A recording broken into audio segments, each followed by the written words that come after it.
Alors nous sommes dans notre deuxième table ronde de la journée et c'est une table ronde de clôture avec des regards croisés pour une autre perspective sur l'intelligence artificielle et l'intelligence émotionnelle. Alors nous avons ici des startups, des entreprises, des jeunes, des écoles et tous des entrepreneurs engagés, des acteurs passionnés de la société d'aujourd'hui au service du monde de demain. Une alchimie de talents multidisciplinaires pour vous éclairer sur l'évolution de l'intelligence artificielle et la place de l'intelligence émotionnelle dans cette révolution technologique. Nous échangerons également au-delà de la technologie, car l'intelligence artificielle peut jouer le rôle de miroir sociétal et ces enjeux nous questionnent sur ce qui fait de nous des coachs humains. Nous explorerons à notre tour comment l'intelligence artificielle transforme les métiers de l'accompagnement et quelle place pour le coach de demain, quelles évolutions, quels enjeux et quelles opportunités pour nos métiers.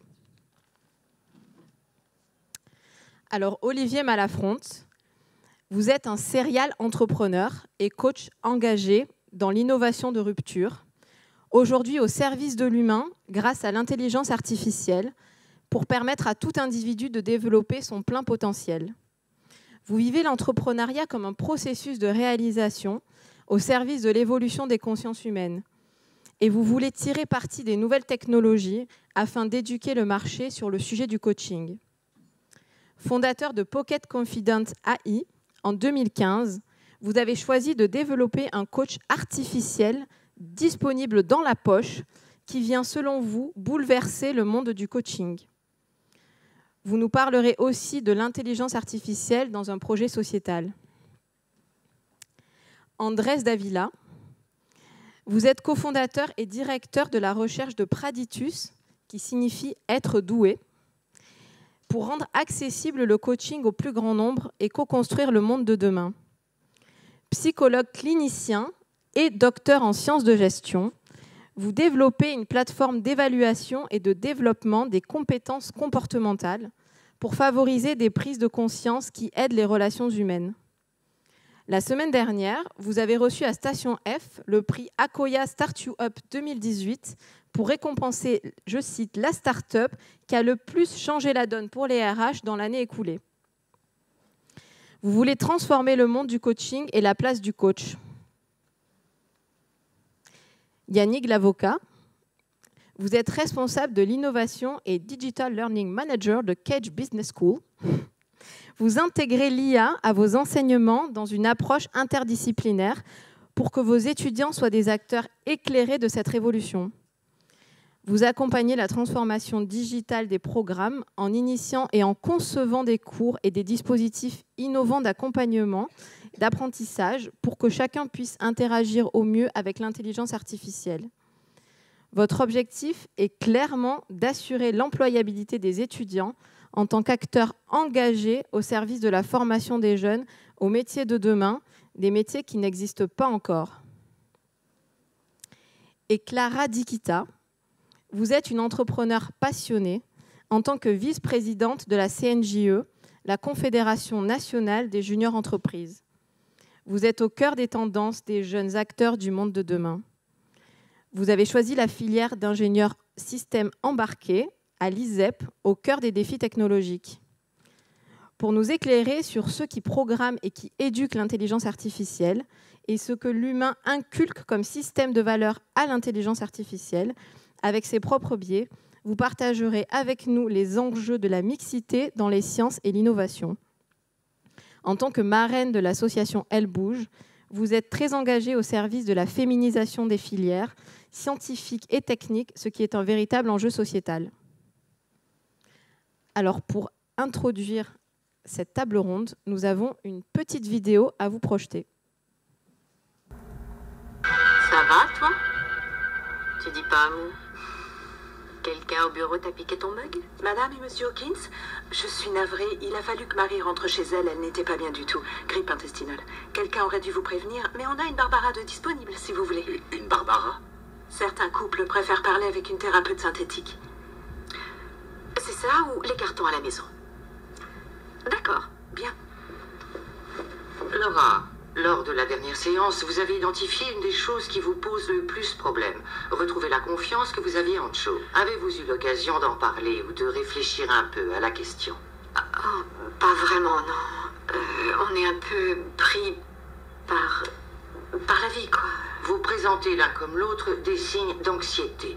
Afin de vous mettre à l'aise, je suis capable de moduler le ton de ma voix ou d'adopter un accent différent. Une voix plus grave est très souvent perçue comme étant rassurante. Elle ferait très bien Margaret Thatcher. Excellent. Rire détend toujours l'atmosphère. Peut-être devrions-nous nous intéresser à une autre question. Laura, est-ce que vous sentez que Joe a enfin pris la mesure et reconnu sincèrement l'ensemble de ses fautes? Mes fautes? Non.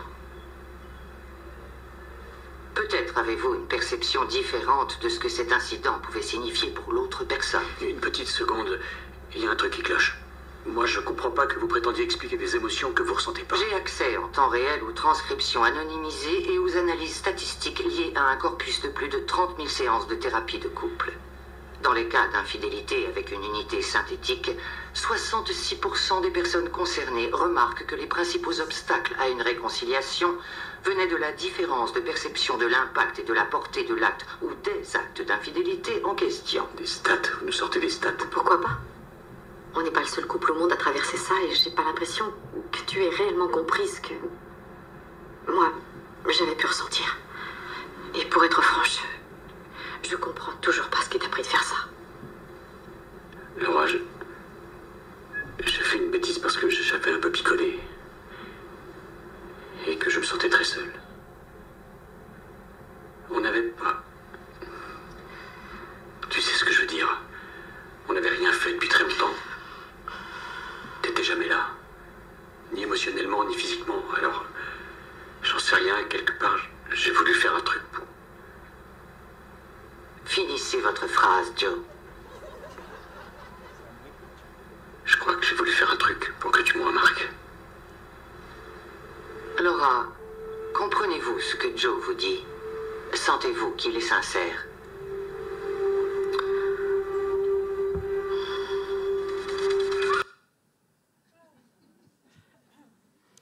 Alors, merci Andrés pour cette vidéo extraite d'une série, de la série Humans. Et maintenant, voyons voir si cette vidéo est proche ou pas de notre réalité en tant que coach. Alors, pour commencer, en quoi est-ce important pour vous d'être présent ici aujourd'hui à cette table ronde, Andrés? Merci. Je suis très content déjà. C'est important pour moi d'être là parce que je trouve que la population des coachs est une population assez bienveillante. Donc, ça ne me fait pas trop peur de venir là aujourd'hui parler de ce qu'on fait. Ce qui n'est pas dit dans la vidéo, c'est qu'ils sont là parce que Joe a couché avec sa femme de ménage synthétique. Hein. Donc, c'est le problème. Donc, c'est vraiment une catastrophe. Et on est là pour vous rassurer, pour vous dire qu'on est loin de ça. On est vraiment très, très loin de ça.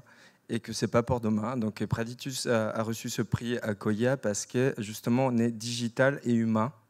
Et que parmi toutes les startups qui parlent d'IA, de Big Data, on est finalement les seuls à apporter de l'agilité, de l'accompagnement humain et vraiment à le démocratiser au plus grand nombre dans les organisations et surtout des entreprises du CAC 40 pour lesquelles on travaille. Voilà. Merci. Et Olivier, pourquoi est-ce que c'est important pour vous d'être ici ? Moi, je pense qu'aujourd'hui, c'est l'opportunité de partager un rêve que j'ai commencé à réaliser il y a 3 ans. Et ce rêve, c'est, quand je me suis formé au coaching, c'est de pouvoir donner à tout individu le moyen d'accéder au coaching. Et dans l'autre sens aussi, c'est de pouvoir, du coup, contribuer au monde du coaching et permettre en fait à notre monde de comprendre ce qu'est le coaching. Puisque depuis que je me suis formé au coaching, depuis que j'ai démarré Pocket Confidente, beaucoup de personnes me disent « mais moi, le coaching, ça n'a pas marché. Moi, j'aime pas le coaching ou j'y crois pas. » Donc à partir de là, je crois qu'il y a quelque chose à faire. Voilà. Merci. Et alors Yannick, pourquoi est-ce que c'est important pour vous d'être ici aujourd'hui ? J'ai besoin de construire une approche diversifiée et pluridisciplinaire de l'intelligence artificielle que je perçois comme une révolution profonde qui va toucher l'ensemble des acteurs de la société. Et du coup, moi, ça m'intéresse de connaître et d'apprécier le regard du coach, d'autant que c'est une profession et une posture qui a un bel avenir dans les écoles de commerce. Là, je fais du teasing pour ce que je veux dire plus tard. Merci. Et maintenant, Clara ? Alors déjà, merci beaucoup pour l'invitation. Je suis vraiment ravie de pouvoir intervenir sur cette table ronde et pouvoir échanger avec vous sur aujourd'hui justement les enjeux et l'impact qu'aura l'intelligence artificielle sur le futur de notre société. Je pense que vous avez bien fait le point pendant l'introduction. Donc moi, en tant que jeune étudiante, déjà pouvoir échanger avec vous aujourd'hui sur quelles sont les aspirations de ces jeunes qui sont les leaders de demain, qui vont justement constituer l'entreprise dans le futur. Donc quelles sont aujourd'hui nos attentes et comment on voit justement l'évolution du monde du travail et du monde de l'entreprise aujourd'hui. Quelle va être aussi la place du coaching pour justement préparer cette évolution, et notamment aujourd'hui la place aussi de la mixité et la féminisation justement de ces filières, pour pouvoir construire aujourd'hui justement l'impact qu'aura cette IA sur la société. Merci. Merci à tous d'avoir accepté cette invitation à venir échanger avec nous. Et maintenant, allons voir un petit peu concrètement ce que vous faites aujourd'hui. Donc, quelle est votre implication concrète dans le domaine de l'intelligence artificielle ? Pourquoi avez-vous décidé de vous investir à la fois professionnellement et personnellement dans l'intelligence artificielle ? Pourquoi est-ce que c'est important pour vous et quels sont les exemples concrets d'intelligence artificielle que vous développez ou avec lesquels vous interagissez aujourd'hui ? Alors Yannick, si vous voulez bien nous partager. En fait, c'est assez simple. Moi, j'ai pas le choix. Je suis obligé de m'intéresser à l'intelligence artificielle. Puisque ce qui est en jeu, c'est qu'il y a énormément... Tous les métiers vont être impactés. Je fais un lien avec la table ronde de ce matin. La question, c'est pas de se poser quels métiers vont être touchés, c'est tous les métiers. Parce qu'il y a des métiers qui vont disparaître, d'autres qui vont être améliorés, augmentés, des métiers qui vont émerger, comme par exemple le métier d'égo-teller. C'est les métiers qui vont donner de la structure du corps aux voix qu'on entend avec nos compagnons. Je ne sais pas si vous avez vu le film Heure avec Joaquin Phoenix. Bon, je vois que beaucoup sourient. Voilà, quand on voit la chaleur de la voix, la capacité qu'a cette intelligence artificielle à créer une expérience dans la relation, ben voilà, cette intelligence artificielle, il faut l'éduquer, et derrière, il y a des scénarios de business aussi à faire derrière. Et moi, je suis obligé de m'y intéresser. Parce que moi, ma promesse fondamentale, la valeur ajoutée d'une école de commerce, c'est l'employabilité immédiate, normalement, et une capacité qu'ont nos étudiants à avoir une prise sur le monde qui vient et à créer de la valeur. Donc oui, l'intelligence artificielle est une obligation pour moi. Après, pour autant, est-ce que nous avons, nous, des cours sur l'intelligence artificielle ? Alors, je pense que vous avez entendu parler du rapport Villani, qui pointe dans un groupe de travail en nous disant les écoles et écoles de management donner des cours en intelligence artificielle. Alors on va le faire, on n'a pas de cours dédiés sur l'IA, mais on va, dans la suite de ce rapport, avoir une approche transdisciplinaire et essayer de construire des cours avec des écoles d'ingénieurs et aussi avec l'apport des sciences sociales. Ça, c'est pour faire un clin d'œil à notre ami philosophe de ce matin, qui comme mot-clé, lançait le mot résistance. Moi, je suis allé le voir, je dis, c'est pas le mot-clé que j'attendais. Moi, j'attendais le mot accompagnement. Je veux dire, la question, c'est pas de se poser, est-ce qu'il faut... La question, c'est pas comment résister à l'IA, c'est comment accompagner ce mouvement pour qu'il soit vertueux et génération de valeurs économiques, humaines, pour nous tous. Je veux dire, l'enjeu du débat, il est là, c'est pas ailleurs. Aujourd'hui, nous, dans notre école, je regarde le temps, ça va ? Ok. Parce qu'on a un petit stress là sur le temps. Donc, si j'ai pas de cours sur l'IA, on a quand même, on a évidemment travaillé sur les compétences attendues par le monde de demain. C'est un peu normal, hein, c'est notre métier. Donc, sur tout ce qui est apprendre à apprendre, la résolution de problèmes complexes. On parlait d'empathie aussi beaucoup ce matin. Donc voilà, nous on a mis en cours des dispositifs. On a mis en place des cours de design thinking massifs, parce que comme le dit le PDG de Microsoft, je veux dire, l'empathie c'est une des premières compétences et qualités qui sont attendus par le marché et pour le coup sur lequel l'IA ne peut pas répondre.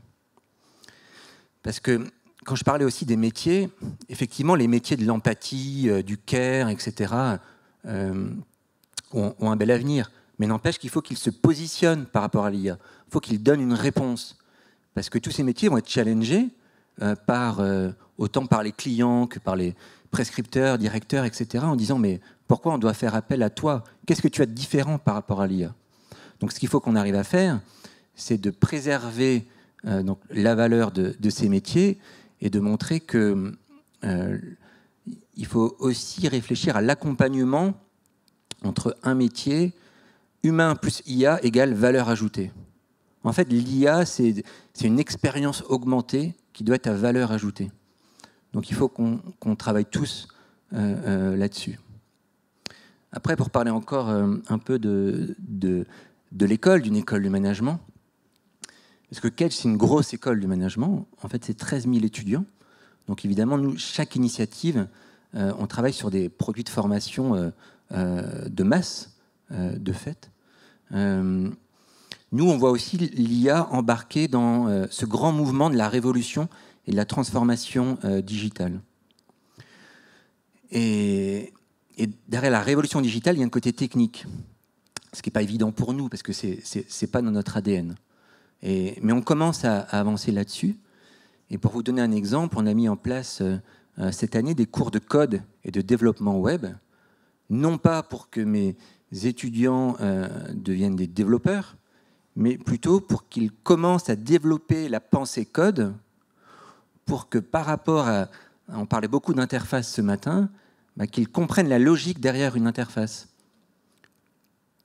Pour penser le monde digital, il faut maîtriser la grammaire, qui est, en tout cas, une des grammaires importantes, c'est le code. Donc, ils doivent pouvoir maîtriser HTML5, Ruby et compagnie pour pouvoir créer et penser différemment le monde digital qui vient. On n'a pas le choix. Donc, nos managers, ils doivent être augmentés par des compétences qu'on va chercher dans les écoles d'ingénieurs pour qu'ils puissent penser différemment. Merci pour cette vision du monde de l'enseignement supérieur. Et maintenant, que se passe-t-il chez Praditus concrètement dans le monde de l'entrepreneuriat? Alors, donc, Praditus est une entreprise qui a 4 piliers, donc est bienveillant. D'accord, donc on ne cherche pas à heurter les gens. Scientifique, parce qu'on a une équipe de recherche en interne qui fait appel à la psychométrie. Donc, c'est des choses que vous connaissez depuis longtemps, parce qu'on parle des tests personnalité, motivation, intérêt, etc. C'est également accessible parce qu'il y a ce qu'on appelle une UX. Je ne connaissais pas ce terme il y a 4 ans, parce que j'étais dans mon école enseignant-chercheur, et quand on m'a parlé des UX, je ne savais même pas ce que c'était. Que j'ai appris que cette expérience d'utilisateur, donc on a essayé de rendre ça accessible, parce que quand vous avez 50 pages de tests de personnalité, vous vous limitez à lire la synthèse, donc ça permet d'accéder à des résultats plus facilement, et multidimensionnel, c'est-à-dire qu'on va associer toutes ces variables de personnalité, motivation, intelligence émotionnelle, et on va faire des algorithmes pour déterminer un potentiel dans une compétence comportementale, et ensuite voir si vous pouvez ou pas vous développer. C'est très machinal comme définition, mais ce n'est pas vraiment ce qui fonctionne.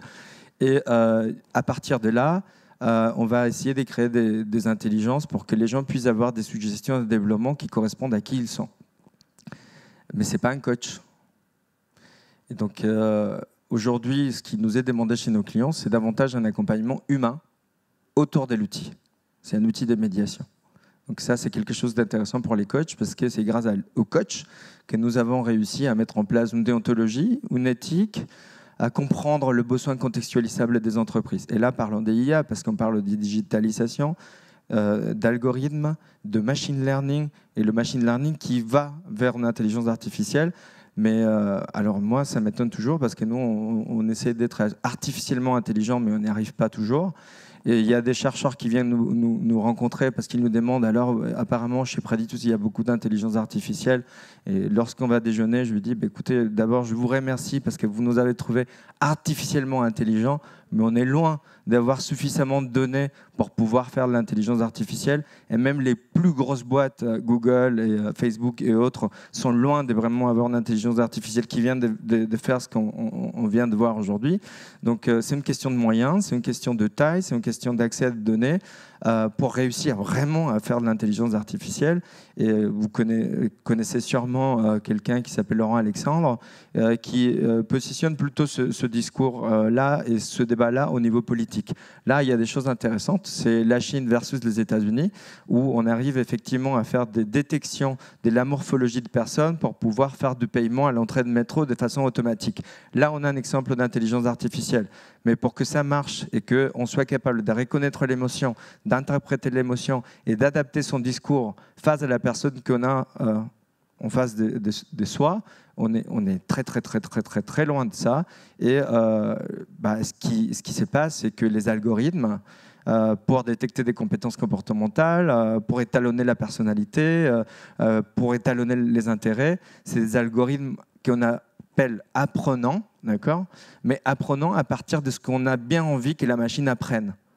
On donne à manger la machine et la machine mange ce qui est à disposition. C'est comme nous, les humains. Si vous grandissez en Amérique latine comme moi, vous grandissez en mangeant des cochons d'Inde. Vous savez, en Équateur, on mange des cochons d'Inde. Mais en France, il y a des gens qui mangent des grenouilles. Donc, c'est différent. Donc, vous apprenez à manger des cuisses des grenouilles. Moi, quand je suis arrivé en France, je n'avais pas mangé des cuisses des grenouilles. Une machine française avec des algorithmes qui apprennent sur une population des coachs, peut-être qu'elle va devenir à un moment donné pertinente pour donner des recommandations à des coachs en France. Mais ces algorithmes-là qui ont appris des choses à partir d'un échantillon représentatif des coachs, s'il va traiter et donner des recommandations à des coachs équatoriens qui mangent des cochons d'Inde, peut-être que ça ne va pas marcher. Donc, pour pouvoir vraiment aller plus loin, il faut vraiment beaucoup de données. Il faut des grosses équipes, il faut beaucoup d'argent. Et donc aujourd'hui, au niveau de l'entrepreneuriat de petites startups, même si nous y sommes, je pense que c'est encore une utopie et que l'outil digital est un outil de médiation, d'accord ? Et que ce n'est pas le seul outil de médiation qui va exister demain sur le marché. Le Equi-coaching, ça explose en ce moment. D'accord, je l'ai testé il y a 2 semaines. Je trouvais ça génial. C'est une vraie expérience. Je n'avais jamais vécu un truc pareil. Et je suis psychologue clinicien. J'ai déjà vécu des hôpitaux psychiatriques et d'autres choses quand même marquantes. Mais le Equi-coaching, ça m'a beaucoup marqué. Et ça vient faire le contrepoids des outils digitaux qui sont des outils de médiation qui sont très intéressants. Mais je vais vous dire pourquoi. Et ça va aller dans le sens d'Olivier. Mais il y a d'autres alternatives qui vont apparaître. Ce n'est pas une blague, attention. Quand je suis allé faire du Equi-coaching, j'ai découvert qu'on peut faire du coaching avec des poules aussi. Et là, je me suis dit, mais c'est génial. Donc, je vais essayer prochainement le coaching avec des poules. Mais bon, c'est quand même cher d'aller faire du Equi-coaching. Tout le monde ne peut pas se payer une journée d'Equi-coaching parce qu'il faut savoir utiliser l'éthologie. En plus, il faut être coach et bon, il faut de l'expérience, etc., etc. Alors, l'outil digital chez Preditus, ça sert à quoi ? C'est, comme tu l'as dit, Olivier, donner accès au plus grand nombre à un outil déjà d'autopositionnement. D'accord ? Si je me connais mieux, il est possible que je déclenche une envie pour travailler sur certains points.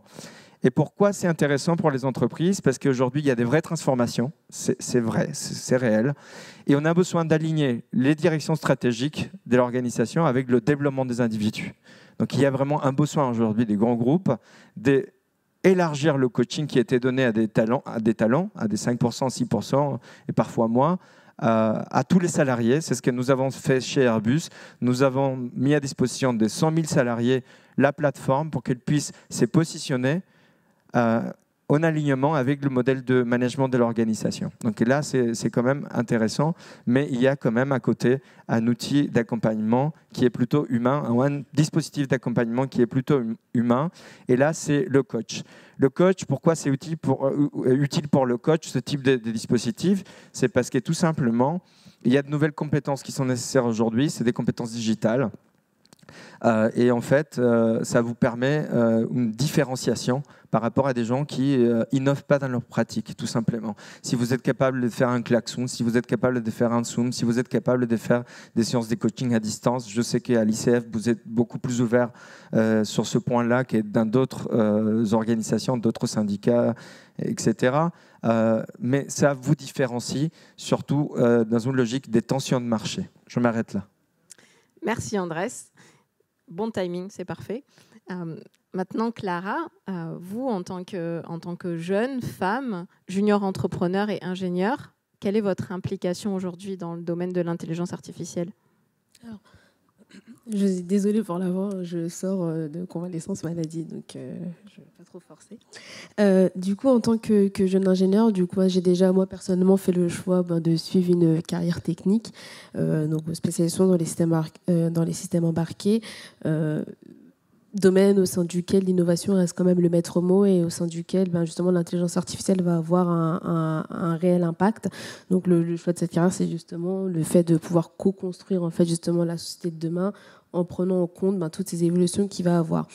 Aujourd'hui, du coup, je suis également vice-présidente de la CNJE, donc comme a pu le dire Aurélie, qui est la Confédération nationale des juniors entreprises, et au sein duquel, justement, on va sensibiliser ces jeunes qui vont, comme j'ai pu le dire précédemment, être les acteurs et les talents de demain, pouvoir les sensibiliser justement sur ces thématiques et pouvoir co-construire avec eux une certaine éthique et une certaine sensibilisation pour justement quel usage on va avoir justement de l'intelligence artificielle pour les années à venir et quand ils vont justement arriver en entreprise aujourd'hui.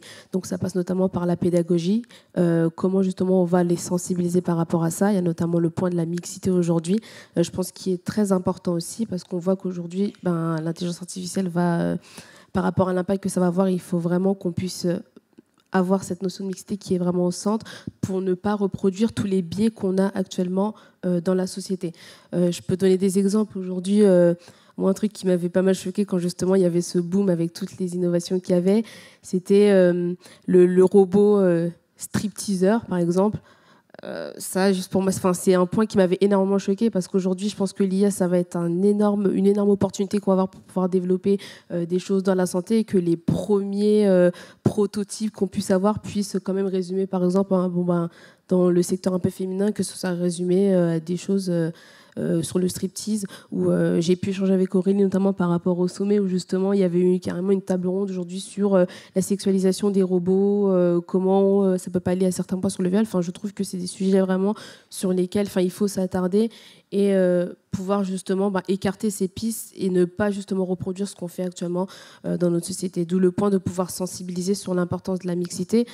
Donc je parlais des biais et ça va et je pense que quand aujourd'hui on a justement cette notion de co-construction, on a notamment plus de performance et c'est justement sur ces points qu'il va falloir faire un focus aujourd'hui sur le développement de l'intelligence artificielle.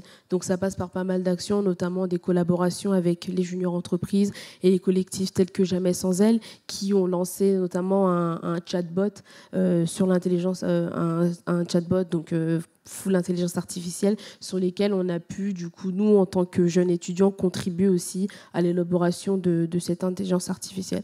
Et ça va plus loin que ça, c'est une notion aussi de transversalité et de vraiment une intergénérationnalité, je ne sais pas si le mot existe, mais de justement pouvoir avoir cette vision de jeunes, de personnes plus âgées pour justement arriver sur un consensus où on aurait une intelligence artificielle qui sera parfaitement, entre guillemets, construite et qui répondra vraiment aux problématiques sur lesquelles on veut vraiment répondre aujourd'hui au sein de la société.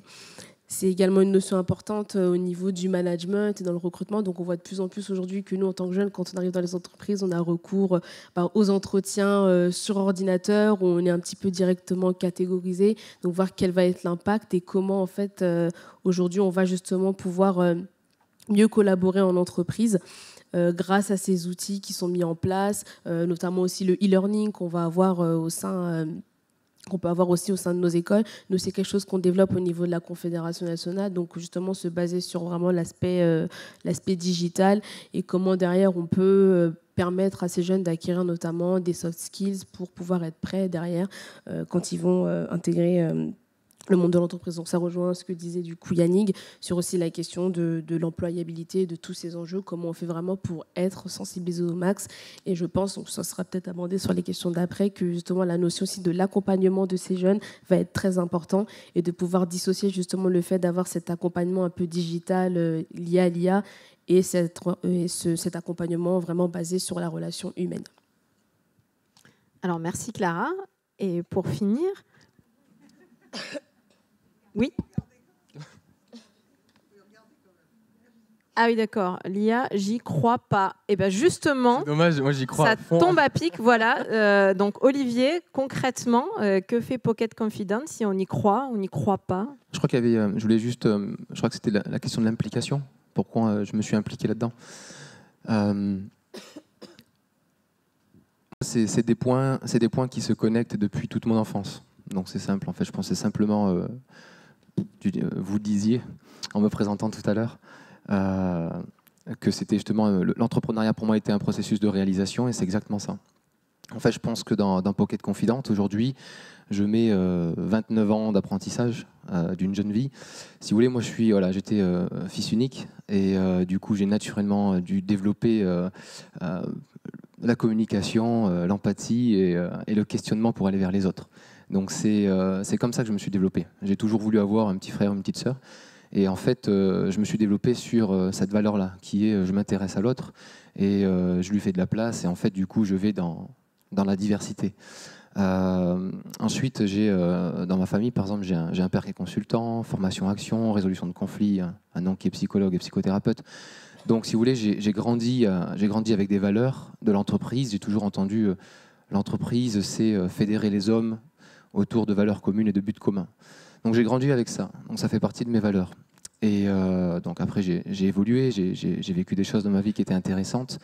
Et pourquoi je suis engagé, pourquoi je suis impliqué dans le coaching et dans l'intelligence artificielle, c'est parce que en 2014 j'ai eu la chance d'intégrer un institut en coaching, donc du coup je me suis certifié. Et pour moi c'était simplement en fait la convergence de tout ce que j'avais appris. C'était le coaching, du coup c'était pour moi tout le monde devrait avoir accès au coaching. C'est aussi simple que ça. Et j'ai eu la chance de voyager, de travailler dans 5 pays différents, depuis ma licence, entre les États-Unis, entre l'Asie et Hong Kong. Et j'ai observé beaucoup de comportements, j'ai observé beaucoup de choses. Et moi-même, j'ai traversé certains comportements que je ne connaissais même pas de moi-même. Quand j'ai connu des choses difficiles avec mon travail ou que j'ai connu des choses difficiles avec ma petite copine. Donc si vous voulez, j'ai eu la chance de traverser ces expériences personnelles qui m'ont fait simplement comprendre que j'étais comme tout le monde. Et donc quand je suis arrivé dans le coaching après, je me suis dit, mais le coaching, c'est l'outil rêvé pour permettre aux personnes de faire une pause, de mieux se connaître et du coup de déclencher de la conscience, de déclencher de l'apprentissage. Et donc dès les premiers mois de ma formation de coaching, je pense que j'ai eu une très belle formation avec de très bons formateurs. Et donc du coup, pour moi, c'était simplement, j'étais déjà entrepreneur dans le digital. Et en fait, pour moi, c'était, je sais pas, je pense que j'ai simplement, mes neurones ont pris feu et en fait, j'ai simplement vu le truc. Moi, je suis passionné de langage aussi à côté de ça. Donc, dans les langues, j'en parle 4. Et donc, si vous voulez, j'ai vu le côté programmable du langage. Je vois le langage comme une équation mathématique et en fait, c'était naturel pour moi de dire, ben voilà, si on utilise des technologies d'intelligence artificielle, on peut aller quelque part reproduire, simuler, reproduire une conversation en temps réel de coaching. Et pour moi, quand j'ai eu cet insight-là, c'était je vais pouvoir aider le monde. Alors ouais, c'est un peu la vision peut-être hyper grande là, de tous les entrepreneurs. Bon, je caricature un peu, mais je pense que c'est ça. Et du coup, pourquoi je suis engagé dans le coaching et l'intelligence artificielle? Parce que, je crois au coaching, dur comme fer. Et je souhaiterais que demain, chaque étudiant puisse avoir accès au coaching, par exemple, dans les écoles. Je pense que moi, j'ai eu de la chance. Je me suis pas mal débrouillé dans mes études, mais à un moment donné, il y avait quand même des passages qui étaient assez difficiles. Il y avait une grosse remise en question. Je suis revenu chez moi, j'avais presque envie de pleurer et de quitter le lycée, mais je ne l'ai pas fait. Donc du coup, j'ai appris mais pas tous les jeunes, pas toutes les personnes ont cette capacité, ont cette compétence, cette résilience et ce questionnement individuel pour avancer et de se connaître. Donc voilà, donc je suis engagé dans le coaching pour ça, parce que je pense que le monde a besoin de coaching. Hein. On voit la société aujourd'hui, comment elle évolue. Qui prend le temps, une fois par jour, de se poser, d'aller regarder au fond de lui, de lui-même ou d'elle-même, de se poser les bonnes questions pour savoir si ce que sa personne fait est la bonne chose. Il n'y a peut-être pas beaucoup de personnes. Et ensuite, l'intelligence artificielle, en fait, je me suis dit... j'ai compris ça de toute manière, vous savez, c'est arrivé comme ça, comme un insight, de toute manière, je l'ai pris, je l'ai fait. Et je pense qu'il faut des gens comme nous, avec de bonnes valeurs, pour travailler sur l'intelligence artificielle. Pour moi, l'intelligence artificielle, mon rêve que j'ai démarré il y a 3 ans, c'est d'inculquer à une intelligence artificielle l'écoute et le questionnement. Aussi simple que ça. Donc si vous voulez, moi, mon approche de l'intelligence artificielle, c'est comment est-ce qu'on va pouvoir éduquer un robot à écouter l'individu, à observer la structure linguistique, quelque part à étudier son comportement langagier, et puis en fait venir lui poser la bonne question au bon moment, de sorte à déclencher juste un petit peu de réflexion, juste un petit peu de conscience, juste un petit peu de prise de recul. Voilà. Si déjà mon IA, elle arrive à faire ça, ce qui est pratiquement le cas. On pourra en reparler après. Mais voilà, si on arrive demain à avoir une IA qui écoute l'individu et qui arrive à poser les bonnes questions pour déclencher des mécanismes de prise de conscience, j'aurai réussi ma mission. À partir de là, vous les coachs, vous ferez tout le reste. Bien sûr, donc on n'est pas en remplacement. Il y a des coachs qui utilisent aujourd'hui Pocket Confidence. Ils en sont très contents. Pourquoi ? Parce qu'il y a une multitude d'aspects qui est praticable avec Pocket Confidence, par exemple, ou avec l'IA. Je parle de Pocket Confidence, je vais parler de la technologie. Le coach est de se placer en méta, par exemple avec son coaché, de pouvoir observer des choses qu'il n'a pas forcément observé de lui en tant que coach, qu'il n'a pas encore observé du processus langagier de son individu, donc du coup de son coaché, et donc du coup de pouvoir revenir dans un coaching humain après un petit coaching de 15 minutes avec une technologie pour pouvoir débriefer d'une manière différente.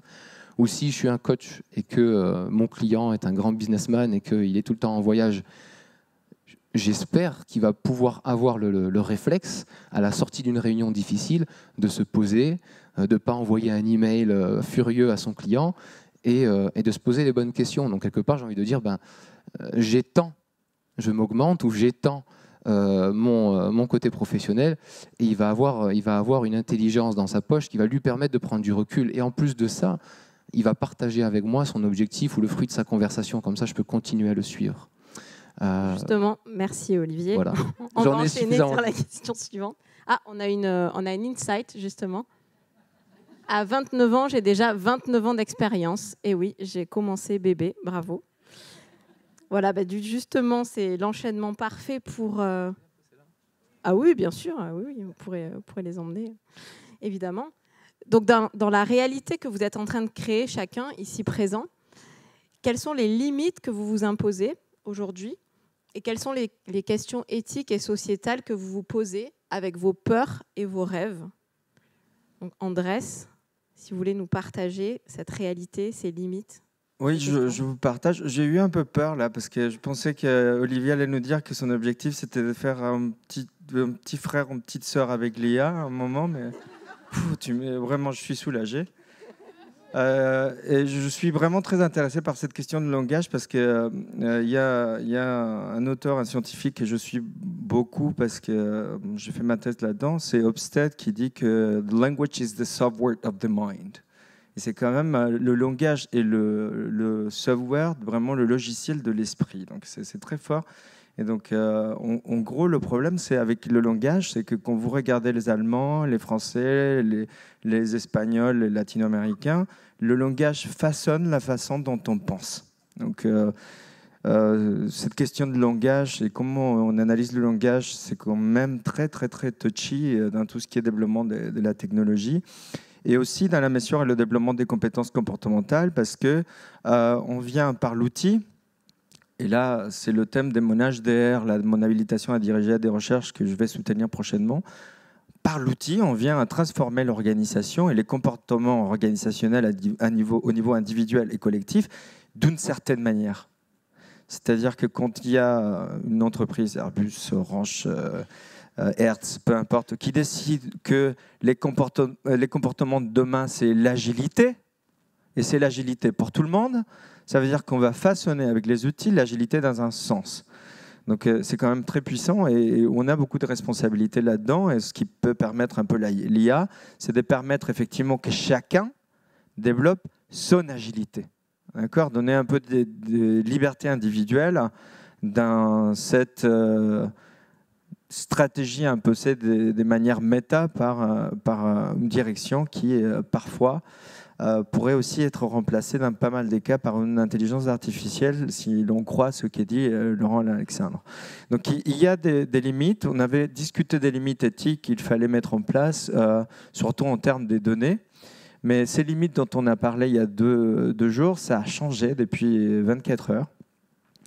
Parce que comme vous le savez, il y a Mark Zuckerberg qui a été écouté pendant pas mal d'heures devant plusieurs personnes, plusieurs juges qui remettent en cause son activité.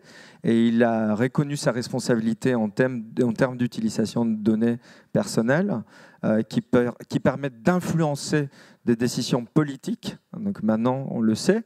Et il regrette que cette technologie qui était à l'origine construite pour connecter les gens soit utilisée pour d'autres fins qu'effectivement le fait de connecter les gens et des gens qui vivent séparés les uns des autres. En mon cas, j'ai de la famille en Amérique latine, donc WhatsApp, Skype, Facebook, tout ça, ça nous permet de rester en contact. Donc il le regrette et il a promis qu'il allait mettre en place les mêmes règles que l'Europe voulait pour ses citoyens européens aux États-Unis. Et donc c'est une première fois et c'est quelque chose qui va beaucoup faire bouger les lignes en termes de respect de données personnelles et ce qu'on peut faire, ce qu'on peut prédire et ce qu'on peut suggérer à n'importe quel individu en termes de consommation, en termes de développement, parce qu'il ne faut pas non plus que le développement devienne une injonction.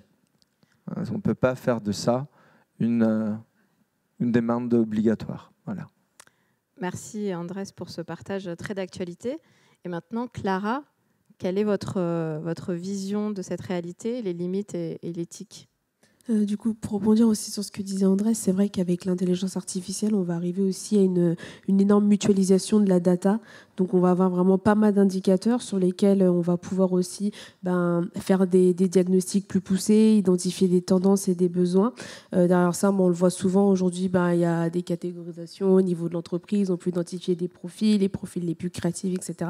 Mais je pense que la limite qu'il va falloir avoir aussi aujourd'hui au niveau de l'intelligence artificielle, c'est pouvoir vraiment fixer ce dosage entre comment on fait usage de l'intelligence artificielle pour vraiment augmenter le potentiel de nos activités, de ce qu'on fait aujourd'hui, et jusqu'à où justement on peut aller pour ne pas arriver sur une notion vraiment de contrôle total de l'évolution sociétale et de l'innovation. Donc, je pense que c'est vraiment sur ces points où il va vraiment falloir faire attention, dans le sens où ça peut très vite donner aussi sur des points vraiment de prédestination et de catégorisation, là où on pourrait étouffer aussi les ambitions de certains et vraiment le développement qui reste aussi des notions très importantes, et à vraiment bien trouver en fait un terrain d'égalité en fait et un consensus sur justement ces deux aspects au niveau du développement de l'IA.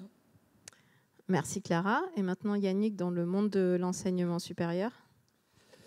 Alors pour parler de l'enseignement supérieur, j'ai envie de reprendre une de mes anciennes casquettes.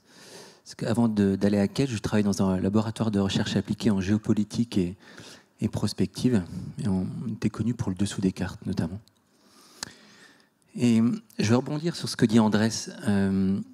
Nous, déjà, la question de l'éthique, sur l'utilisation des données, en mai 2018, il y a quelque chose qui va considérablement changer la donne, c'est cette réglementation européenne sur les données personnelles.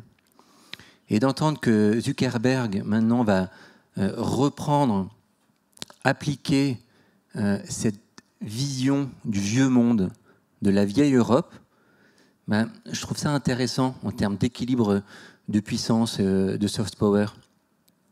Parce que derrière l'IA, il y a évidemment des enjeux de développement, de croissance pour les grands blocs dans le monde. Et c'est pour ça que je pense qu'il y aura sûrement une IA qu'une posture chinoise, une posture européenne, et peut-être aussi une posture évidemment états-unienne, américaine. Donc je crois qu'on a quelque chose à dire, nous, sur l'Europe, sur l'utilisation des données en tant que vieille Europe, avec effectivement une utilisation des données claire, transparente. Parce que par exemple, moi, à l'horizon de mai 2018, sur mes plateformes d'e-learning, l'étudiant, il va le savoir nommément, qui est l'administrateur de la plateforme, quelles sont les données que nous utilisons, il aura un droit d'accès à ces données, les effacer, etc. Donc voilà, parfois le politique a des actions qui peuvent être aussi vertueuses, hein, en complément de la dynamique des startups. Merci Yannick. Voilà. Justement, je passais le... C'est parfait. Et donc Olivier, pour finir, quelle est la réalité de Pocket Confident aujourd'hui? Les limites éthiques et les questions sociétales de Pocket Confident aujourd'hui? Moi, c'est la question de non-influence. C'est ce avec quoi Pocket Confident est né il y a 3 ans. Donc je reviens sur mon engagement du coaching. Pour moi, ce qui a fait la différence, ce qui m'a parlé dans ma formation coaching, c'est qu'on suit la personne. Et c'est pour ça, tout à l'heure, je parlais d'écoute et je parlais de questionnement. C'est qu'à partir de là, quand on s'intéresse à l'autre, on ne peut pas l'influencer. Ce qui est important, c'est de voir ce qui se passe dans le présent. C'est ce qu'on travaille à répliquer avec Pocket Confident. Je pense que je pourrais même en parler comme un outil du dialogue social ou un outil du dialogue présent. Donc moi, de mon côté, mon rôle et ma volonté et mon stress, on va dire, c'est vraiment de m'assurer que Pocket Confident ne peut pas influencer les personnes. Et donc, si je reste dans l'écoute et que je reste dans le questionnement, et que donc moi, c'est une stratégie pull. Donc, si vous voulez, moi, je m'oppose un peu. Après, il y a plein d'approches qui sont louables et valides. Mais moi, je m'oppose à tout ce qui est push. Pousser du conseil, pousser du dialogue. Donc, Pocket Confident, on ne fait pas de diagnostic, on ne fait pas de push d'information, il n'y a pas de conseil, il n'y a rien de tout ça. C'est comment est-ce qu'une machine peut recréer une sphère de confiance, un moment, un espace-temps de confiance où la personne, du coup, a le temps pour parler d'elle-même. Et donc, du coup, elle peut vraiment exprimer les choses qui sont importantes pour elle. À partir de là, du coup, quel est le bon questionnement? Comment est-ce qu'on peut vraiment poser la bonne question au bon moment pour aider l'individu à cheminer et prendre ses décisions de par lui-même. Donc ça, il y a ça. Donc c'est la non-influence qui est très important chez nous. Et après, c'est la question de transparence. On peut peut-être en parler plus tard. Oui. Et voilà. Merci pour ce paysage de la réalité aujourd'hui. Et alors, demain, quelle sera la place et le rôle des accompagnants avec l'intelligence artificielle? Dans la réalité que vous construisez, comment intégrez-vous l'humain dans vos projets pour allier intelligence artificielle avec l'intelligence émotionnelle? Andrés. Alors, l'humain, il s'intègre tout seul. Hein. Il s'est mis là où on ne l'avait pas appelé, parce que de toute manière, on en a besoin. C'est que... alors, ça m'a fait penser à l'expérience d'un roi prussien qui avait cru que les enfants allaient pouvoir parler la langue des anges si on les mettait tout seuls dans une chambre où ils n'avaient pas de contact avec des adultes qui leur apprenaient la langue. Les adultes qui rentraient dans la chambre, je pense que vous connaissez cette histoire, avaient le droit uniquement de leur apporter de l'eau, de la nourriture. Mais en fait, les 6 enfants qu'il avait mis dedans, ils sont tous morts parce qu'ils ne pouvaient pas nouer un contact affectif et émotionnel avec les autres. C'est ce qui s'est passé après la Deuxième Guerre mondiale aussi avec les orphelins de la guerre. C'est ce qu'on appelle l'hospitalisme. On s'est rendu compte que des enfants qui étaient bien nourris et qui étaient chacun dans leur lit mouraient par manque d'affection. Donc c'est logique. Toutes les études, toutes les expériences psychologiques qui montrent la différence entre la reconnaissance d'émotions mimée par une machine et la reconnaissance d'émotions d'un enfant dans sa mère montre que c'est la mère qui est vraiment capable de transmettre des émotions. Donc l'outil permet, ce que dit Olivier, d'avoir des réflexions personnelles, mais l'effet miroir et ce qu'on appelle l'accordage affectif ne peut pas se faire avec une machine. Donc il faut absolument voir l'outil voir l'application mobile, voir une plateforme comme un outil de médiation qui permet de gagner un petit peu de temps dans le travail à faire. C'est tout. Merci. Et maintenant, Yannick, quelle place et quel rôle pour les accompagnants avec l'intelligence artificielle demain? Je suis assez en phase avec le canapé de gauche, avec le pool entreprise start-up. Je vais vous partager 2 scénarios très rapidement. Scénarios que nous mettons en place ou alors à très court terme. Nous, notre modèle pédagogique, évidemment, on veut donner toute la place à l'humain. On voit la plateforme comme le moyen de transmettre les savoirs de manière descendante. Pas de plateforme d'e-learning, mais de digital learning. Quelle est la différence entre les deux? En fait, sur la plateforme, il y a un aspect communautaire, contraint, avec des cas, des activités. Donc, l'apprenant est dans une posture dynamique et il apprend des choses. Une fois qu'il a passé cette séquence d'apprentissage, il va venir sur notre campus, qui sera un lieu d'expérience non réplicable en ligne. Et là, il va pouvoir échanger avec un enseignant qui ne sera plus accaparé pour transmettre des connaissances descendantes, mais pour travailler en mode workshop, en mode atelier, travailler sur des cas. Donc l'enseignant devient coach, devient accompagnant. Il va travailler moins, mais il va travailler différemment, en mettant toute son énergie pour accompagner collectivement, individuellement, les étudiants. Donc ça, c'est une posture qui change tout. Et c'est évidemment compliqué à mettre en place, mais voilà l'horizon vers lequel on veut tendre. Donc c'est la fin pour l'enseignant finalement des 3 T, hein, le teach, tutor, test, pour vraiment être sur créer un moment d'expérience pédagogique enrichissante. Après, pour rebondir sur la proposition du coaching en ligne, c'est quand un étudiant il arrive chez nous, quand il se renseigne sur son avenir, mais il est très marqué de son empreinte sociale. Il pense à 4, 5, 10 métiers. Or, il y en a quantité d'autres. Donc nous, on imagine tout à fait que l'étudiant, le premier contact avec Kedge, c'est avec son coach en intelligence artificielle, où un échange va pouvoir se nouer. L'étudiant va pouvoir passer un certain nombre de tests, MBTI ou autres, etc. Et là, on va pouvoir lui pousser un premier parcours de formation. Mais si on s'arrête là, la position, elle serait pauvre, parce que nous, on a une intention d'éducation. Je veux dire, les étudiants que nous formons, c'est l'avenir de notre pays. Donc, on veut qu'ils soient bien dans leur futur métier et à leur place. C'est pour ça qu'une fois que ce temps de coaching en ligne sera passé, on le mettra en phase et en face de coach humain, vous, en somme, vous tous, pour qu'il y ait un alignement entre le projet de vie, le projet pédagogique et le projet professionnel. Et sans ce temps d'intimité, de réflexivité, tout ce moment unique, on n'est pas sûr de l'alignement. Et si on conduit à des fausses routes pour qu'au bout de 2 ans, on perde nos étudiants, là, on aura perdu. Donc voilà, comment la place de l'humain, cette posture de coach, comment on la voit, on la conçoit chez nous. Merci Yannick.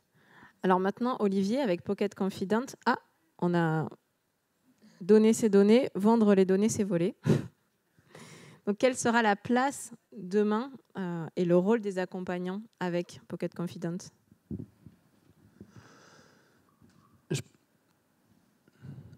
Je pense qu'il va y avoir de plus en plus de travail pour les coachs. Le coaching, c'est le futur du learning. Prenez-le comme ça. Je pense que nous, là, on est un outil pour justement aller qualifier les besoins et redonner du job en retour au coach.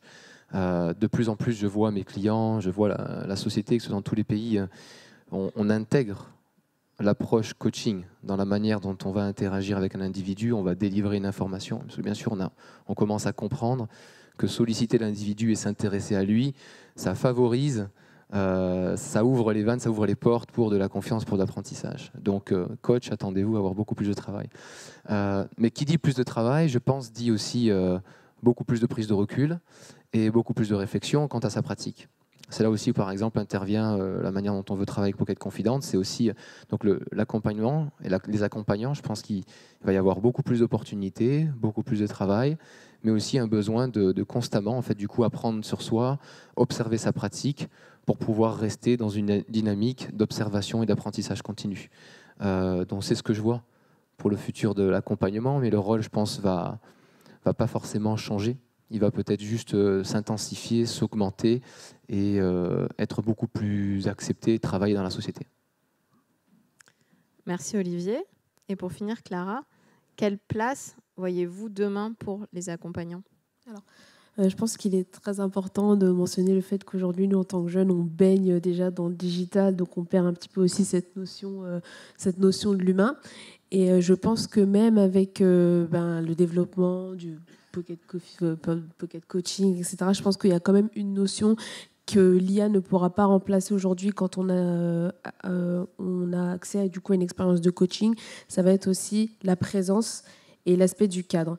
Moi, en tant que junior entrepreneur, j'ai eu la chance de pouvoir bénéficier d'accompagnement de coaching. Donc déjà, quand moi j'étais en junior entreprise, on avait justement une nouvelle équipe. Alors on se suivait sur Facebook, sur Twitter, on avait des conversations Messenger, on avait des outils de messagerie. Mais pour autant, on n'avait pas forcément ce rapprochement. Et on a pu voir que quand on a eu justement une séance de coaching, ou on a eu par exemple une séance de photo-langage, on a vu que du coup, justement, il y avait plus de liens qui se créaient tout de suite. On trouvait des points des coïncidences entre les différentes personnes. Et là, on a été du coup plus ouvert au dialogue, même si derrière, on avait accès à tous ces outils pour pouvoir échanger entre nous. Et on voit qu'il y avait justement cet aspect humain qui a été développé, qui a vraiment été mis en avant et qui a eu une évolution même par la suite entre les liens qu'il y avait au sein de l'équipe. Je parle aussi de la notion du cadre et de la présence, puisque aujourd'hui, c'est vrai que quand on a justement ce coaching, on peut avoir, pourquoi pas, des séances qu'on peut faire par Skype, etc. Mais en fait, ça ne nous sort pas forcément de notre cadre. Et je pense que ça, c'est une notion qui est très importante, justement, quand on a cette expérience. Aujourd'hui, en tant que vice-présidente de la CNJ, on a la chance également d'être accompagnée par Aurélie et Joël, qui est quelque part dans la salle, notre trio présidence. Et justement, le fait de ne pas nous retrouver dans notre local, d'être coupé des portables et de vraiment nous pouvoir vraiment échanger et avoir ce petit moment vraiment réservé pour nous, c'est ce qui nous marque justement dans cette expérience. Donc je pense que c'est très important de pouvoir prendre en compte ces aspects de présence et de cadre. Il y a aussi une notion qui reste très importante, c'est aussi la notion de systémique qu'il va y avoir. Bon, là, je parlais de notre expérience coaching, on a justement cet aspect de twin coaching et quel va être aujourd'hui aussi l'impact. Est-ce que ça va être possible de pouvoir combiner deux intelligences artificielles pour pouvoir justement s'adapter aussi à la réceptivité de chacun, ou comment justement on peut avoir cette évolution au niveau de la notion d'accompagnement. Donc je pense que ça, c'est des aspects aussi qui ne seront pas forcément remplacés par l'IA et qui restent très importants, d'où l'importance aussi de votre rôle. Et c'est un appel limite quelque chose, parce qu'aujourd'hui, on a plein de juniors entrepreneurs qui attendent que d'avoir des expériences de coaching.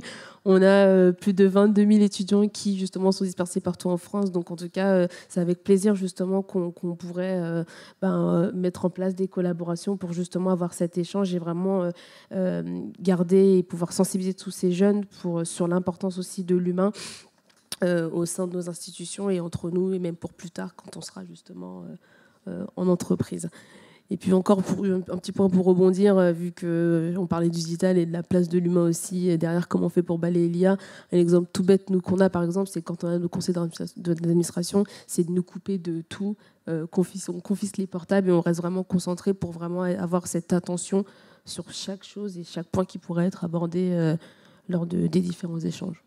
Donc ça va être justement le rôle des accompagnants aujourd'hui de pouvoir nous sensibiliser au mieux sur l'importance de l'humain. Eh bien, merci Clara. Et donc maintenant, pour finir, une dernière question. Quel est votre message que vous auriez à faire passer aux professionnels de l'accompagnement ici présents sur les tendances et les opportunités pour ces professionnels, pour ces coachs, offertes par l'intelligence artificielle aujourd'hui? Alors, Olivier? Tendance, je crois que je l'ai mentionné juste avant. Le coaching, c'est le futur du learning. Donc ça, c'est une grosse tendance. Les opportunités, on va vous fournir des outils. De toute manière, il va y avoir d'IA, il va y avoir des innovations. On a besoin de vous on doit travailler ensemble, ou sinon ça ne sert à rien. Et donc c'est là, je pense que la valeur est à créer. C'est de travailler ensemble, c'est de former un groupe de réflexion, c'est de pouvoir échanger et de s'assurer que nous, les technologies, le temps qu'on passe dans le travail technologique et dans notre recherche, eh ben, puisse vraiment à la fois bénéficier aux utilisateurs qui vont l'utiliser et aussi du coup intégrer la pratique du coach. Donc ce n'est qu'un parcours de découverte et c'est qu'en échangeant qu'on va pouvoir du coup cheminer ensemble. Merci Olivier. Et Andrés, quel message aux professionnels aujourd'hui? Alors, donc, il y a des opportunités, mais il y a aussi des menaces. Ça, c'est clair. Donc, des opportunités, et là, je vous parle vraiment de ce que je vois dans les grosses entreprises, c'est que le coach a eu la possibilité de faire du coaching one-to-one avec une population qui était une population privilégiée. D'accord ? Aujourd'hui, on a des problématiques concrètes dans des entreprises qui se disent comment je fais, pas pour faire passer 20 personnes, 100 personnes, 200 personnes, dans un niveau supérieur en termes de développement de soi, des compétences, mais comment je fais avec 1000, 2000, 17 000 managers qui doivent faire la transformation en interne. Les outils digitaux, normalement, doivent donner la capacité au coach de ne pas adresser une personne en face à face. Bien sûr, garder le présentiel, c'est important, mais aussi découvrir des populations qui ne vont pas toutes être en présentiel en créant des programmes qui sont des programmes hybrides. Donc, votre challenge, c'est comment accompagner les organisations des grandes tailles à faire une transformation, pas uniquement digitale, hein, ça c'est du buzz, mais une transformation vraiment upscale. Ça, c'est vraiment une grosse opportunité. Les outils sont là pour faire ça, parce que nous, on a les technos, mais on n'a pas les coachs. Une autre chose qui ne vient pas de l'IA, et là je vous parle parce que je fais une recherche sur ça, sur l'identité des professions indépendantes. Beaucoup des coachs se retrouvent en tant qu'indépendants à travailler en freelancing parce que soit ils l'ont décidé ou parce qu'il n'y a pas eu le choix. Hein. Je le vis au quotidien, je vois beaucoup de ça. Et dans tout ça, il y a un problème d'homogénéisation du marché, d'accord, qui n'est plus possible parce que votre métier est en train de s'ubériser également. D'accord ? Il y a des sociétés, nous on ne fait pas ça, mais il y a des sociétés où effectivement elles contribuent à une ubérisation du coaching. Qu'est-ce qui va vous permettre de vous solidifier ? C'est vraiment l'union, ce que vous êtes en train de faire pour essayer de faire valider et réglementer le métier du coach, d'accord ? Et donc ça va permettre aussi d'harmoniser et de défendre des tarifs, des prix, des positionnements, des qualités, des certifications. C'est ce qui est arrivé il y a un certain temps avec la psychothérapie, où aujourd'hui on ne peut plus être psychothérapeute si on n'a pas fait un dossier, si on n'a pas demandé des validations, etc., etc. Je pense que ça est en train d'arriver vraiment dans le domaine du coaching et qu'il y a effectivement des entreprises digitales qui sont plutôt dans un courant ubérisation. Et donc il faut être regardant par rapport à ce qui se passe à ce niveau-là. Elles ne sont pas toutes en train de vouloir faire du mal, hein, mais malheureusement, c'est une tendance qui ne s'applique pas uniquement au coaching, mais à beaucoup d'autres choses. Merci. Merci Andrés. Et maintenant Yannick, quel message avez-vous à transmettre aux personnes ici présentes? Je pense que vous avez compris que l'IA est l'affaire de tous. Et qu'après cette journée, vous ne pourrez plus dire « je ne sais pas, je ne savais pas ». Tous, dans la société, je prends juste un petit pas de recul, on doit tous lire IA, penser IA, pour être les acteurs du monde de demain. Mais quand je dis lire, c'est lire vraiment. C'est prendre des livres et les lire. Je sais que, a priori, avec vous, il n'y a pas trop de problèmes. Mais je sais qu'avec mes étudiants, c'est plus compliqué. Quand je leur demande de lire un livre. C'est pour ça que maintenant, je fais des quiz pour être sûr qu'ils lisent les articles. Mais c'est un autre débat. Donc, là, voilà, ce week-end, vous allez lire La chute de l'Empire humain, Mémoire d'un robot, où c'est deux journalistes qui ont écrit. C'est un très bon résumé de l'histoire de l'IA, puis on est un peu dans un récit d'anticipation. Puis après, vous allez continuer à lire d'autres ouvrages. Parce que moi, je suis quand même optimiste. Hein, le monde de demain nous appartient si on commence maintenant, intelligemment, et tous ensemble. Et c'est un vrai enjeu. Il ne faut pas que l'IA soit confisquée par les GAFA, par certaines startups, par certaines visions d'État, pour que ça nous soit confisqué, comme l'a été Internet ou les réseaux sociaux. Et c'est tout le mérite aussi du rapport Villani, c'est de mettre sur la place publique en disant hey, nous, les politiques, généralement comme un peu en retard, On estime pourtant que l'IA est une affaire nationale qui nous concerne tous. Ben voilà, le signal, il est envoyé, quoi. Donc, posez-vous la question pour vos enfants, vos petits-enfants, et bien sûr, maintenant, pour votre métier. Vous avez compris l'appel général, hein, c'est on a besoin de vous dans une réalité immédiate. Moi, pour accompagner les projets d'éducation, les projets de vie de mes étudiants, et on a besoin de vous pour construire l'école de demain, domestiquer les IA, parce que, encore une fois, il faut qu'on soit tous capables d'ouvrir le capot pour comprendre l'algorithmie, y introduire des biais, etc. Ce n'est pas une affaire réservée à des spécialistes. Merci Yannick pour ce message. Et pour finir, le couteau suisse. Et Clara, quel est votre message aux professionnels de l'accompagnement ici ? Je pense qu'aussi l'essentiel a été dit, mais pour vraiment insister aussi sur la notion aujourd'hui par rapport à ces jeunes talents qui vont construire l'entreprise de demain. Donc ça sera aussi les futurs clients aussi du coaching en entreprise. Donc je pense que c'est une très bonne chose aujourd'hui que des jeunes puissent avoir accès au coaching, notamment pour insister sur cet aspect humain qu'on a pu mettre en avant et qui pourra du coup être complété aussi par ces nouveaux outils qui arrivent et pour pouvoir aussi les sensibiliser et permettre une meilleure transition sur des sujets plus globaux. Je pense qu'aujourd'hui, donc, c'est très important aussi d'insister sur ces notions aujourd'hui, comme on a pu l'aborder avec notamment le point de la mixité, le point de l'employabilité aujourd'hui, sur tout ce qui va toucher la recherche et le développement. Et du coup, je pense que c'est très important de co-construire justement avec ces jeunes. Et du coup, ça va être aussi une aussi de vos missions en tant que coach de pouvoir vraiment insister sur cette jeune génération et pouvoir permettre une certaine transversalité sur ces différents sujets et vraiment un grand travail au niveau intergénérationnel. Voilà, exactement, c'est ça. Merci. Merci Clara. Merci à tous pour ce message plein d'espoir et qui invite justement à la co-construction de cette réalité qui a déjà commencé et qui nous impacte déjà chacun en tant que professionnel et même personnellement. Donc je vais laisser la place aux questions de l'audience et un micro va circuler pour que vous puissiez poser toutes vos questions aux personnes ici présentes. Bonjour, Marc Lévy, docteur en psychologie et surtout spécialisé en suicidologie. Ça peut sembler bizarre que je sois là aujourd'hui. J'ai mené des programmes à l'époque avec, entre autres, le Japon sur les conséquences de l'utilisation du Tamagotchi qui avait pour vocation de créer un lien affectif. Je ne vais pas faire de thèse sur la théorie de l'attachement aujourd'hui, ce n'est pas nécessaire. En revanche, on a vu une levée de conduite autistique et de tendance à la schizophrénie qui est postérieure à ce déploiement des Tamagotchi. Je voudrais juste savoir, et il n'y a aucune malveillance dans ma question, si vous avez prévu dans vos applications d'indiquer juste à consommer avec modération. N'oubliez jamais d'aller consulter des professionnels parce que c'est une application qui est uniquement à vocation simple pour le moment. Ou alors est-ce qu'il va falloir passer par un texte de loi qui l'a fait pour l'alcool ou pour certains aliments? Voilà, merci à vous.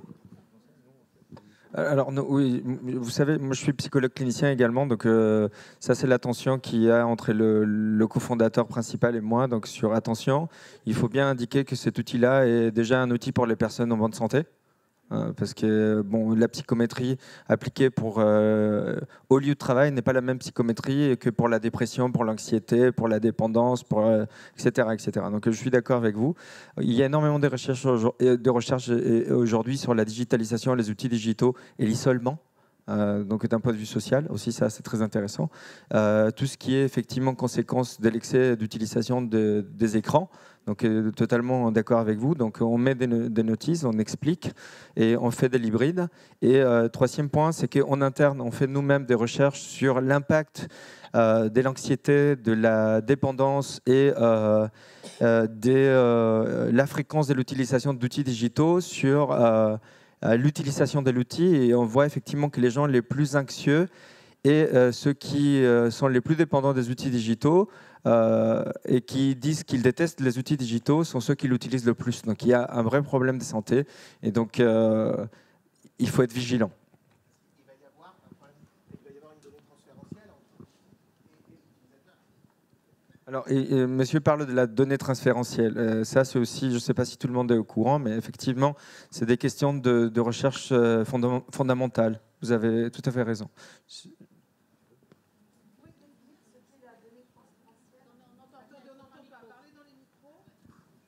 On demande de définir ce qu'est la donnée transférentielle.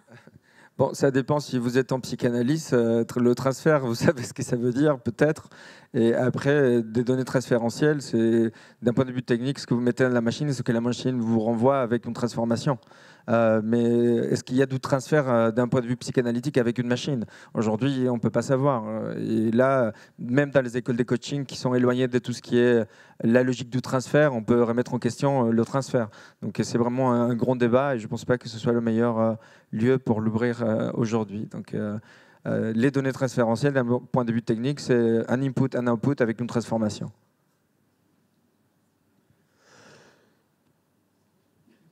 Sur la question du monsieur, oui, bien sûr, c'est des choses qu'on intègre, qu'on doit les intégrer, mais je vais dire aussi, on doit y travailler.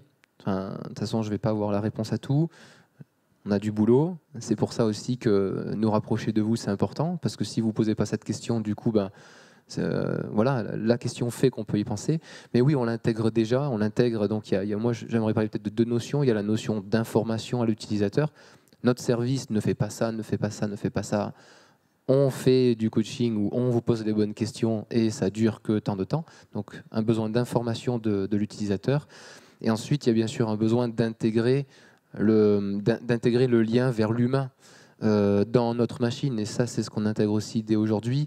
C'est-à-dire que le coach virtuel, il va naturellement, il ne va pas oublier de proposer à la personne d'aller partager avec quelqu'un d'autre son objectif. Donc à partir de là aussi, la manière dont on pense et dont on design la solution, c'est de toujours inclure cette réflexion de est-ce que j'ai pensé en parler à quelqu'un? Peut-être que voilà. Et donc on va pousser gentiment, on va suggérer à la personne. Mais sinon le reste est quand même à travailler. Donc votre question est tout à fait pertinente. Et jusqu'où est-ce que vous pouvez suggérer justement à la personne? Alors nous chez Pocket Confident, voilà, je parlais tout à l'heure de non-influence. Moi, je ne suis pas pour proposer beaucoup de choses.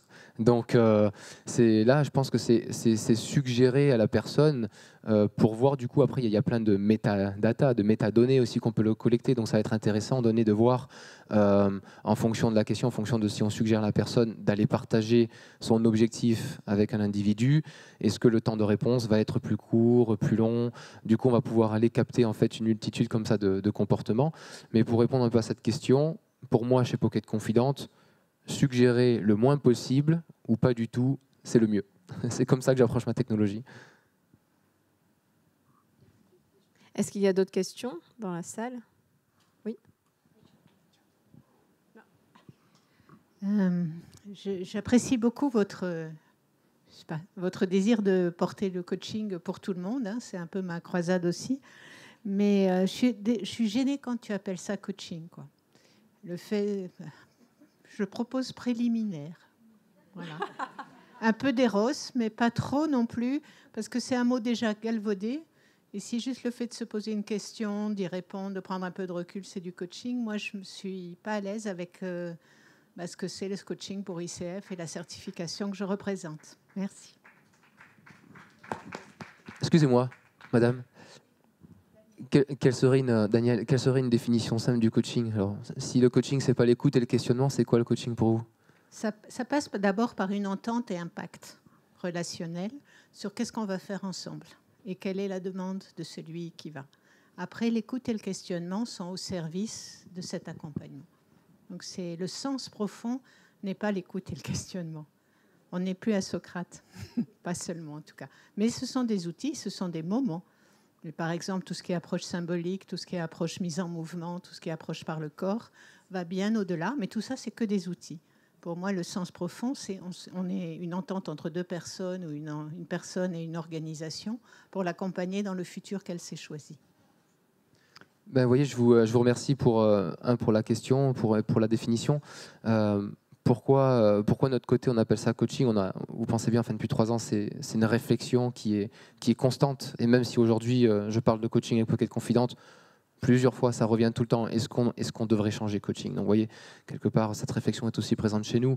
Je pense qu'on répond, moi, dans mon travail chez Pocket Confidente, je réponds aussi à un besoin, c'est d'éduquer le marché.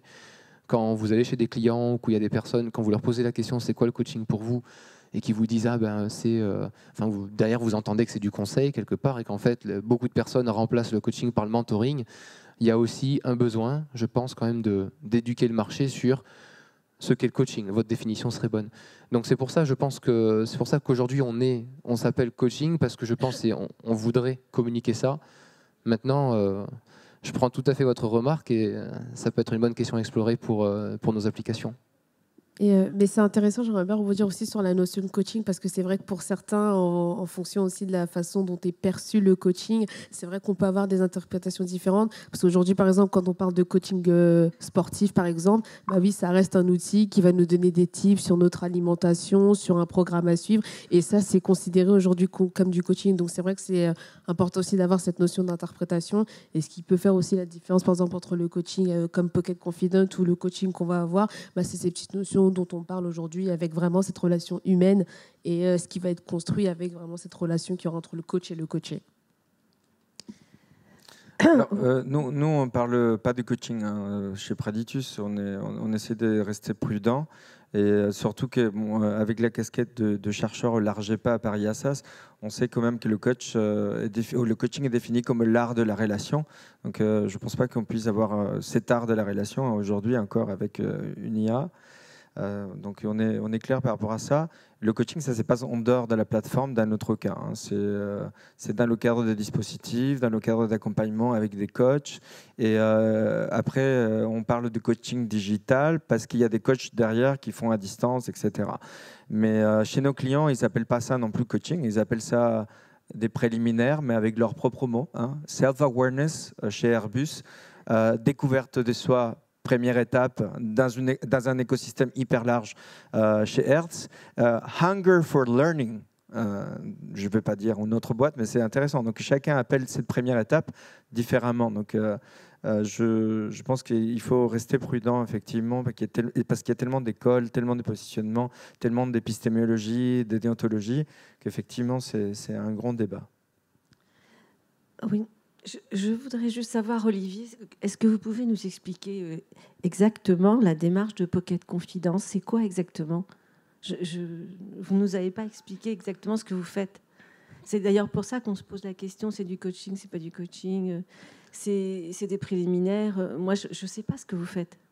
La démarche Pocket Confidente, c'est de proposer un individu, c'est de donner à un individu la chance d'avoir un temps pour lui, un temps de dialogue personnel. Et ce temps de dialogue, du coup, il est fait avec la machine.